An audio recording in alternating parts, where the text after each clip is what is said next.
Okay, so series 4 of the 5 lessons for watercolour. And what I'm hoping you've got out of it so far is that there are so many methods and techniques out there. Sometimes people like to own the water skill lessons, and you have these teachers who say this is the one way to do it, but then you get these artists who know the ways to do it and they break the rules. And that's what you've got to do. Find different techniques, work out how to do them, but then find the way that suits you. Okay, so there's some students like Anna, who's year 13 now. She actually explored the wet on wet technique, which you can see a lot of there, little bit of layering. But she actually found that she preferred using a fine line pen and then using more of a definition, so more of like drawing with watercolour. But she still contrasted some saturated work there on the buildings with quite intense colour. And that's what you've got to do. Find your comfort zone with your watercolour, but also still use a mixture, even if you have a preferred way of working. What we're going to move on to today is the idea of purposely doing, Bob Ross used to say, happy mistakes. So letting the watercolour find its way, experiment a bit, and dripping and splashing and really celebrating the fluid nature of the watercolour. Sometimes it's nice to really utilise the pen as well. So think about what is going to stay permanent. Some people like to use pens that are permanent purposefully. So you can see that in this student's work here, whereas the etching, the drawing side of it becomes very important, and the watercolour adds an atmosphere with those lovely blending of wet on wet in the background.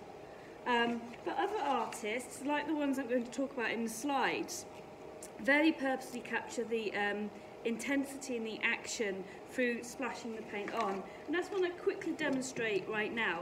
So I've got just a standard watercolour box here. You've probably got the better quality ones that when you folder, but you can do great work just with it's how you use it and really work it.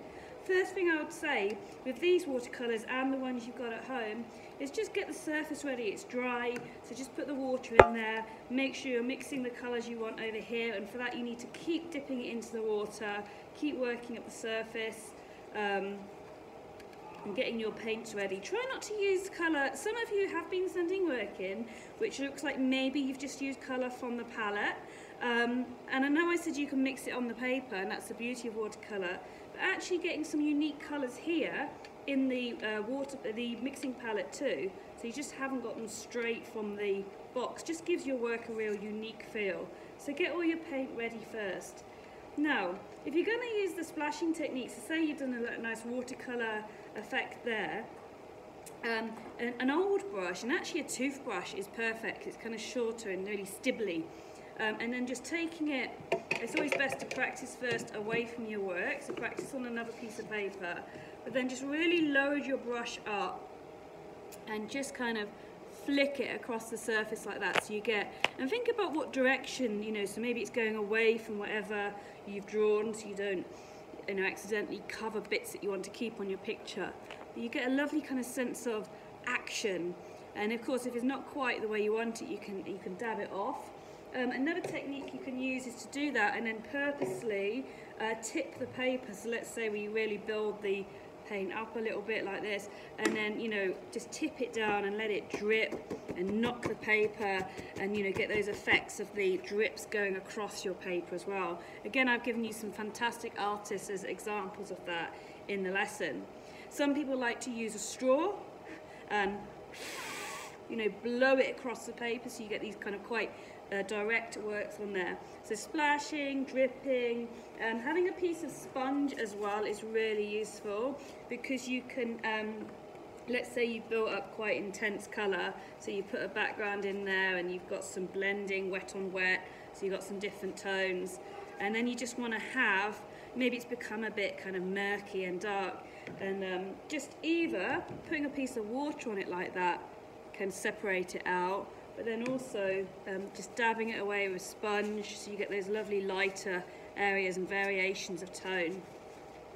So yeah, really think about the opacity today, dripping, splashing, extra water, taking bits away, and don't abandon the things you've done already. So think about your wax relief. Do you still want to keep that in there? Are you going to use a hairdryer and then add some layers? So keep mixing it up and discovering what you can do with watercolour. Okay, have a good lesson. I look forward to seeing what you can do.